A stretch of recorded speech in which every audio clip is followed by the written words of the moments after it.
How's it going, everybody? It's been a while since I've put a video out, probably about 6 weeks at least by the time this video goes up. And it's been how long since we've done a video? 9, 10 months? It's been way too long. But we've been really fucking busy. Really fucking busy is exactly an understatement. And we both have 40-hour-a-week jobs. You just got a new job. Yep. We've done 8, 9 conventions since the end of August. Well, convention shows, traveling. We just got back from the Portland Retro Gaming Expo, which was fucking amazing. When? Not last night. Monday night. Yeah. I still haven't caught up on sleep. But all the shows that we've done have been great. All the other conventions. That one in Connecticut that John and Lance from Retroware TV, the site I'm part of, that was a fantastic one-day show that needs to be at least a 2-day show with all the people they brought in. It was especially because I got sick like that day. I was feeling like fucking garbage. I know. I felt really bad for you about that. It happens. But so many people came in from Retroware. On Being Human was here from California. Yeah. My boy James, Epic James, was down from Ontario.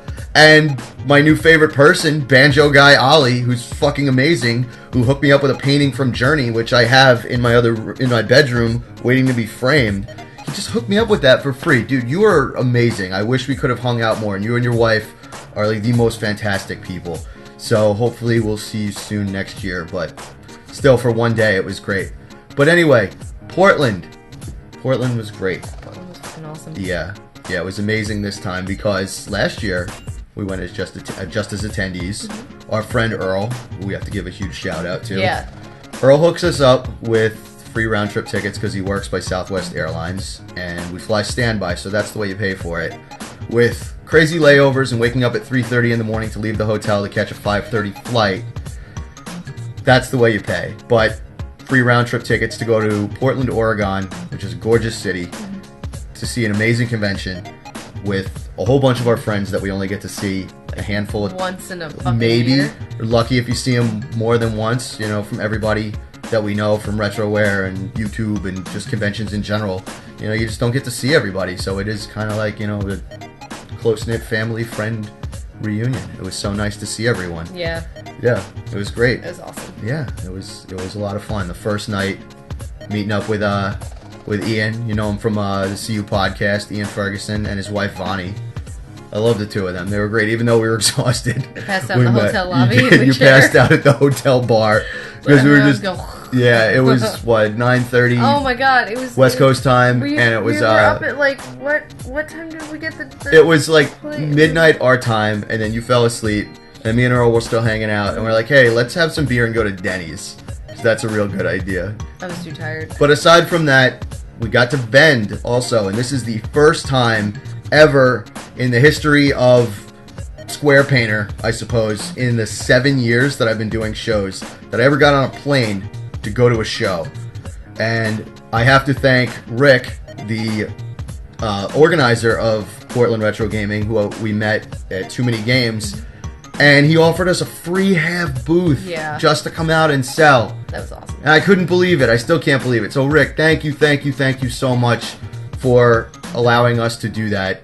I was only able to fit smaller canvas pieces. I'll put a picture up somewhere from what I posted on Instagram of what the booth looked like. The biggest piece I was able to bring was the Battletoads back over there, 12 by 24.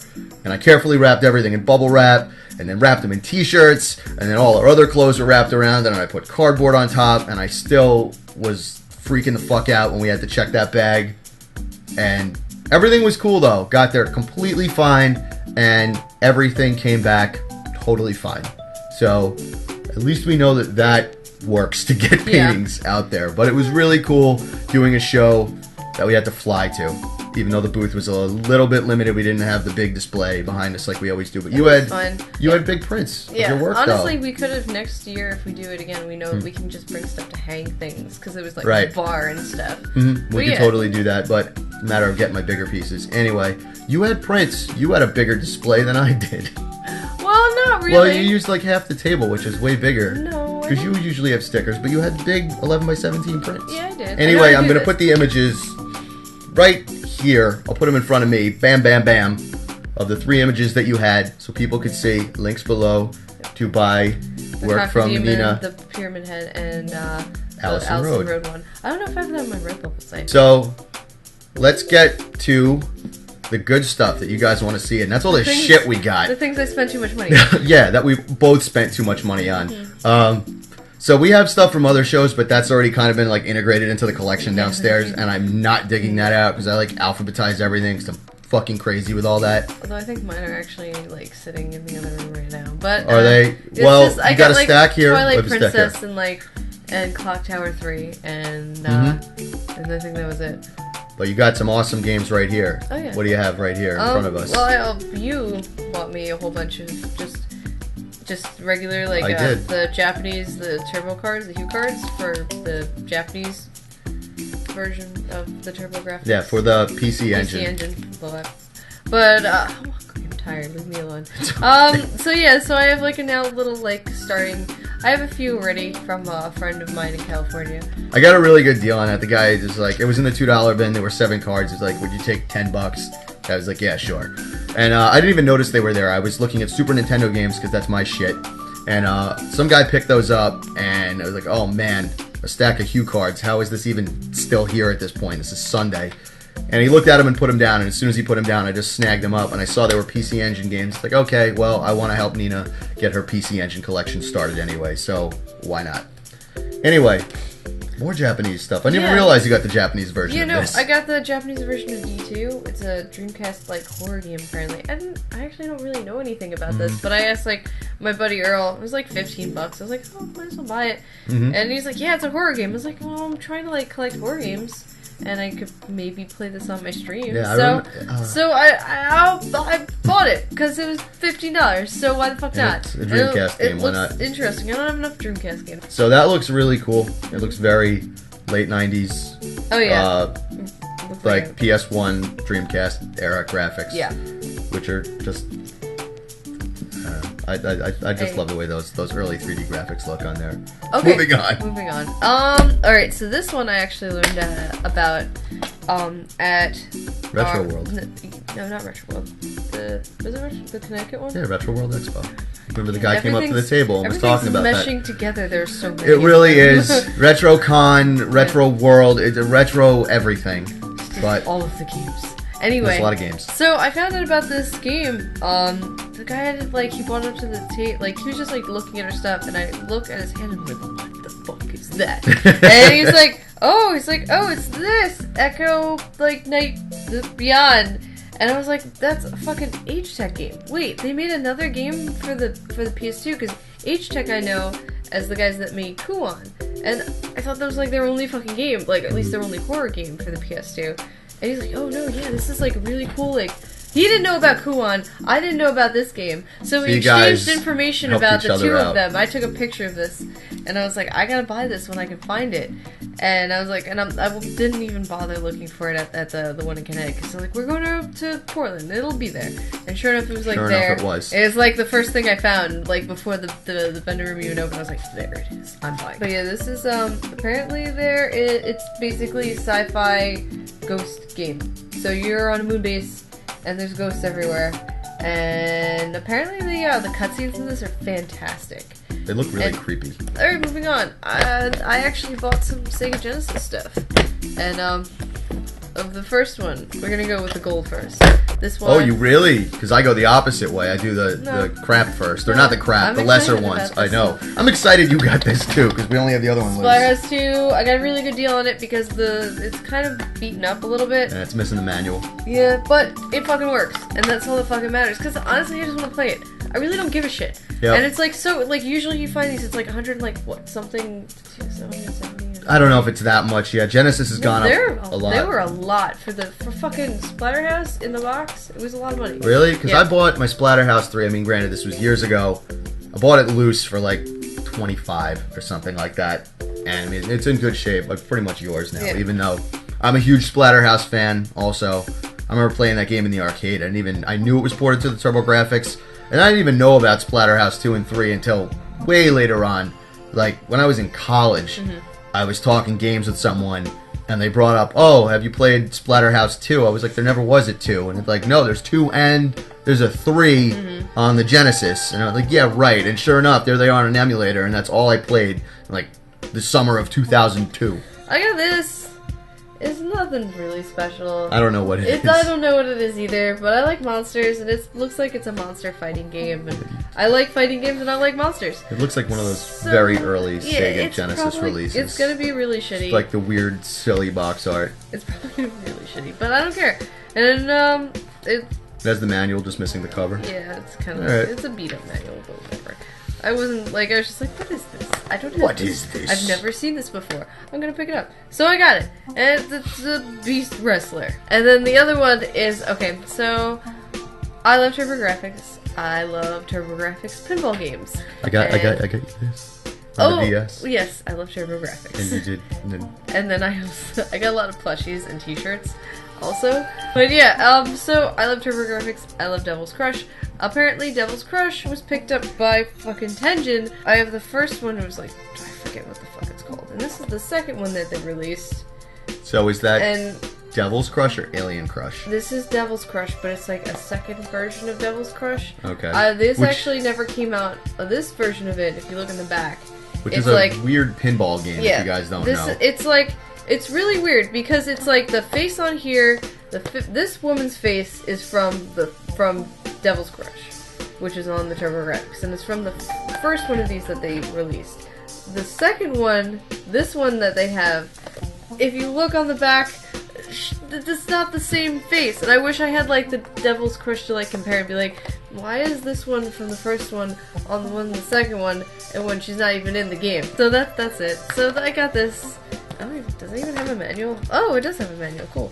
Oh, it's actually really nice looking. Wow, that is a really crispy manual. It is, and the game looks really good too. Yeah, no one played it, probably because it's a fucking Tengen pinball game, and people are like, why would I want this? The first thing I wanted to talk about is not a game that I picked up, but a game that's in development, an indie game. My buddy John, Gamester81, he does great videos, and he also produces really cool games. So I was wandering around, and he pulls me over to the table, and he's like, "You're playing the first level of my new game," and I was like, "Okay, sure." So the name of the game is Sydney Hunter and Curse of the Mayans, and it very much reminds me of Montezuma's Revenge for the 5200, kind of mixed with Prince of Persia and Castlevania, since your character moves left and right, you have a whip, you can whip torches to get different items and things like that.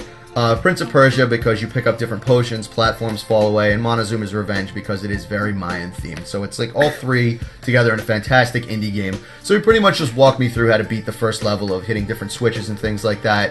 And it was really funny that the first boss he hadn't completed yet, and the placeholder was Quickman, the sprite from Mega Man 2, which, John, you should keep that in there. I told you that would be really funny. So yeah, you guys should check this game out.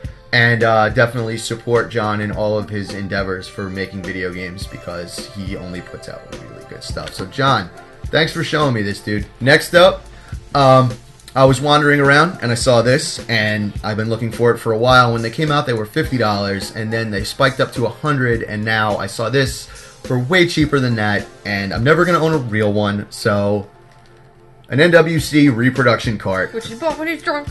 I had a few drinks in me, and I saw this, and I was like, you know what? I want it, and I'm going to buy it. So RetroZone did a fantastic job putting this out with a nice sleeve, and it comes with a really nice manual, which I haven't even taken out yet, and a clear plastic sleeve right here.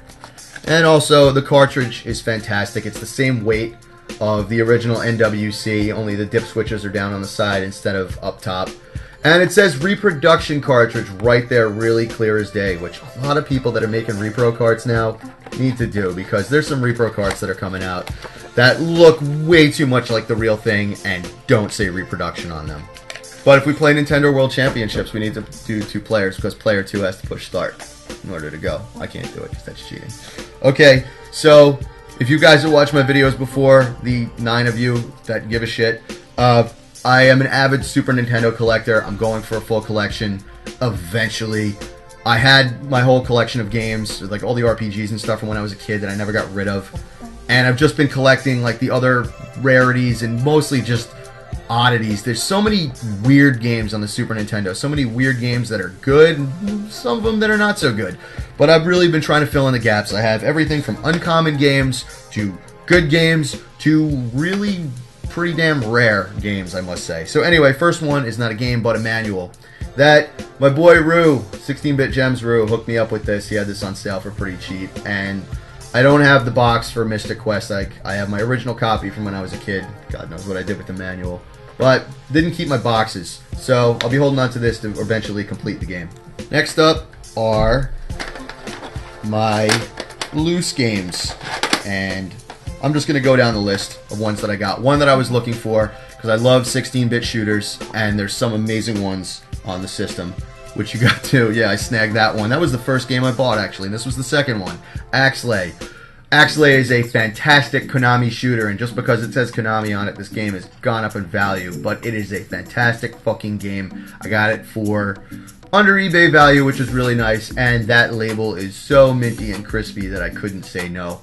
So I'm really excited to play this one. I haven't played it in a long time. It's a lot of fun. Crispy. Crispy. Crispy nipples. I'm excited about this one.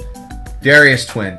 Another fantastic shooter. I'm not as familiar with that. Clearly Nina is very excited. Darius. Alright.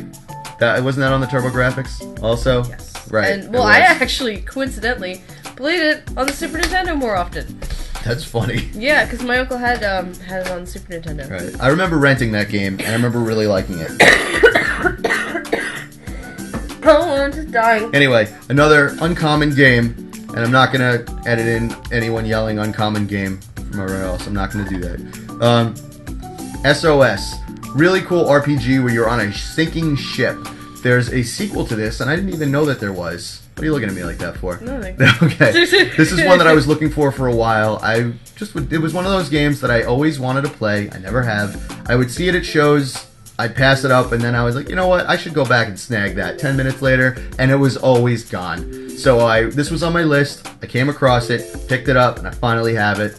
And label is in great shape too. Next game, I don't know much about it, but it's pretty damn uncommon. It was on the table, and people were asking me to buy it. And that is Weapon Lord. I don't know anything about this game. I know Namco made it, and Namco is a pretty damn good company. So tell me below in the comments, does this game suck? Is this game good? Did I waste my time? But I'm glad to find it and glad to fill it in the collection because I know it is pretty damn uncommon. Next one, Stone Protectors. Chemco games, sorry baby. I'm so sorry. Stone Protectors is another uncommon game that I was looking for. The label's messed up on the back. I might have to replace the back of it. But it's alright. Again, got a pretty good deal on this one. I think I got a bundle deal with one of the other games on there. I think with SOS. So yeah, nice to finally have this one in the collection too, because I don't see this one too often on the East Coast. Another one that I got is one of the Nobunaga's Ambition games. This one, The Lord of Darkness. And this dude Luke and his wonderful girlfriend that I met, and they were fans of my channel, fans of my art, and they recognized me, and we got to talking, and we were talking for a long time at this booth, and they were buying a bunch of games, and I happened to notice, ooh, I don't have any of the Nobunaga's Ambition games. I only have a handful of the Koei strategy games on Super Nintendo. It's like, oh, I'll take that one. And it was relatively cheap, and they were nice enough to buy this for me. So Luke, thank you so much for buying this for me. I really appreciate it, man. Thank you so much. Next time I see you, hopefully at MagFest, I'm going to hit you back for this. Thank you. And the last one I had this as a kid. I don't know what the fuck happened to it, and I'm so happy to have it now, even though, because I finally got it. Because it's ridiculously tough to find. I saw it at Retro World Expo in Connecticut. Mulled over it, of course it was gone. I bought this right at the beginning of the show. Label's messed up, but I don't care. I love brawlers. And Final Fight 3 is one of the best brawlers on the Super Nintendo. I popped this fucker in, I put it on hard mode, and I beat it without a problem the other day. I only had to continue once, just using Guy. Hagar is not that great in this game, honestly. He's too slow. He's too slow. I tried playing with him, and I didn't do well, and I reset the game, and I just played through his Guy. But he doesn't wear a shirt, he wears suspenders. I know, but Guy wears like the red karate gi and gray and red high tops and just fucks everyone up. And he's based on the singer of Rites of Spring. That's where Guy Picciotto, whatever his last name is. Yeah, that's where they got his character from. Well, that's the rumor, at least. He really looks like him. But anyway, I am so happy to finally have Final Fight 3 back in my collection. I cannot believe how much this game has gone up in value. I remember for the longest time it was a $15 game, and then I turned around and 3, 2, 1. It was like $75, and now, my God, I think it's a $100 card. I've seen this thing in the box for just stupid prices. Anyway, very happy to have it. Robert Castle Butthole or something like that. I can't tell, but Robert Kaz, and we'll figure out the rest. Thank you for at one point getting rid of this game so I could snag it up probably 20 years later. Awesome to have this one. Oh my God, you bought way more stuff. Yeah, I bought more stuff, more stuffs, and this came are 3 complete in box Super Nintendo games, all in immaculate shape, except for just a little sun damage on them, and that was because this came from a video rental store out in Portland, apparently. The Nintendo Age guys, they always have a really outrageous booth. Those guys, are obviously insane collectors. So, excuse me, they bought out the entire stock from this rental store, and they had a table of just hundreds, literally hundreds, of complete in-box Super Nintendo games. And it wasn't just sports titles. They had everything to really uncommon stuff, really good games, and really rare games. They had a copy of Aero Fighters complete in the box, and it was well over $1,000, but it was absolutely beautiful. I've never seen a copy in that good a condition. You don't really see Aero Fighters too often anyway. But I have 3 games here that I picked up from them. First one is cheap, but it is my favorite box art on the Super Nintendo, and it's another brawler by Jalico, and that is Rival Turf. I still have my original copy from when I was a kid. You can play as Jack Flack or Ozzie Nelson. And the soundtrack is good. It's a shitty, mediocre, good brawler. Me and one of my roommates used to play this in college all the time. We're like, we need to dress as these 2 tough fucking kids while we're playing. I picked up a fantastic shooter, but a shitty port to the Super Nintendo. Doom. I fucking love Doom. Doom 2 is my favorite shooter of all time. And as it should be. Yeah. I had a Mac growing up, and for some reason I didn't have Doom on there. I had Wolfenstein 3D. So the first time that I honestly got to experience Doom was on the Super Nintendo. I don't have my original copy. I don't know what the fuck happened to it. I probably traded that. But they gave me a really good deal at the end of the show because it was still there. I was looking at it, and the box is in immaculate shape. The manual is in great shape. These are not sealed, by the way. These are plastic seals that were put on by the rental store. So it is not I'm not going to say at all that these are slightly factory sealed. But I'm just happy to have Doom. You don't see it that often, and especially you don't see it in the box too often. Speaking of games that are ported from PC, and speaking of games that you don't see, I think I'm the only one that really gives a shit about this. This is one game that's been on my list of games for a really long time. I used to play this all the time on my Mac growing up because I had 15 games to choose from. And I love anything from like the early 90s, like Blade Runner, Cyberpunk style. I love anything like that. And this is Syndicate. I don't know how the Super Nintendo port plays. A lot of people told me at the show it's pretty clunky. But I cannot believe that I actually found it in the box. I have never seen this game in like my 12 years, like I said, of collecting. I have never seen this in the box. I've seen it loose maybe a handful of times. And on the East Coast, I never see this game. So I was absolutely freaking the fuck out about this game. And I finally have it. It's awesome. So you play as some corporate overlord, and you have your 4 minions that are cybernetically enhanced, and send them out to do all sorts of horrible terrorist shit to people. And then when you take over an area, you can jack up the taxes and just give them the real nice ball squeeze.